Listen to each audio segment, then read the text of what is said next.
এবার শাকিবকে উদ্দেশ্য করে তুফান সিনেমা নিয়ে একটি বললেন চিত্রনায়িকা অপু বিশ্বাস। বিস্তারিত জানতে হলে ভিডিওটিতে একটি লাইক দিয়ে ভিডিওটি না টেনে দেখতে থাকুন। ঢাকাই সিনেমার শীর্ষ নায়ক শাকিব খান ঈদুল আজহায় মুক্তি পেয়েছে তার অভিনীত তুফান সিনেমা।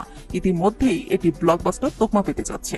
শুধু তাই নয়, গত 3 ঈদেই পরপর 3টি সফল সিনেমা উপহার দিয়েছেন তিনি। সবকয়টি ছিল সুপার ডুপার হিট। শাকিব খানের ধারে কাছেও কেউ নয়।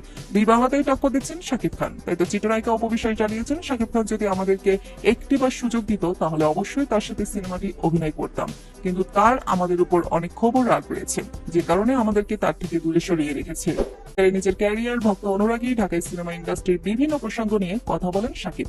বাংলাদেশের সুপারস্টার হওয়ার কোনো সুবিধা বা অসুবিধা আছে কিনা এমন প্রশ্নের জবাবে শাকিব বলেন, শুধু বাংলাদেশ নয়, বড় পজিশন লিড করার সুবিধা অসুবিধা সব জায়গায় আছে। বড় পজিশনে যিনি থাকেন তিনি এটা অনুধাবন করতে পারেন, তার আশেপাশের কাছের মানুষও অনুভব করতে পারেন, কেন একাই একটি ব্র্যান্ড তার কাউকে লাগে না। এই তো বর্তমান সময়ে চিত্রনায়িকা অপু বিশ্বাস জানিয়েছেন, শাকিব যদি আমাদের দিকে একটু তাকাতো তাহলে নিজেদের হাত ও ফ্যামিলির জন্য ভালো হতো।